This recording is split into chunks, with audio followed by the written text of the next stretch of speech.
దేశంలో పౌరుల ఓటు చోరీకి గురవుతుందని, తద్వారా భారతీయ జనతా పార్టీ లబ్ధి పొందుతుందని, పౌరులకి భారత రాజ్యాంగం కల్పించినటువంటి ఓటు హక్కుని భారతీయ జనతా పార్టీకి సంబంధించినటువంటి నాయకత్వంలో ఉన్నటువంటి కేంద్ర ప్రభుత్వం కానీ, లేకపోతే వారికి సంబంధించినటువంటి వ్యక్తులు కానీ ఎన్నికల కమిషన్ కి ప్రభావితం చేస్తూ ఈ చోరీ కార్యక్రమాన్ని పెద్ద ఎత్తున పాల్పడుతుందని ఉదాహరణలతో సహా ఈ దేశ ప్రధాన ప్రతిపక్ష నాయకుడు శ్రీ రాహుల్ గాంధీ గారు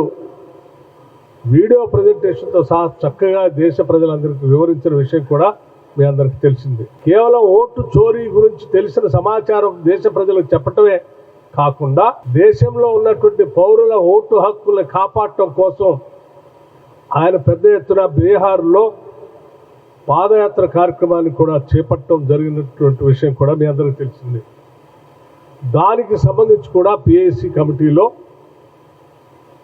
వారు చేస్తున్నటువంటి పౌరుల హక్కులు కాపాడటం కోసం, ఓటు చోరీకి వ్యతిరేకంగా భారత రాజ్యాంగాన్ని నిలబెట్టడం కోసం వారు చేస్తున్నటువంటి పోరాటానికి సంపూర్ణంగా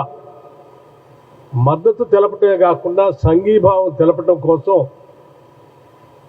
తెలంగాణ రాష్ట్రం నుంచి కూడా రేపు 26వ తారీఖు నాడు రాష్ట్ర ముఖ్యమంత్రి శ్రీ రేవంత్ రెడ్డి గారి నాయకత్వంలో ఈ రాష్ట్రానికి సంబంధించినటువంటి కేబినెట్ సహచరులు అందరూ కలిసి, అలాగే రాష్ట్ర కాంగ్రెస్ కమిటీ అధ్యక్షుడితో సహా సీనియర్ నాయకులతో సహా కలిసి వారి పాదయాత్రలో పాల్గొనడానికి వెళ్ళాలని నిర్ణయం చేయటం కూడా జరిగింది.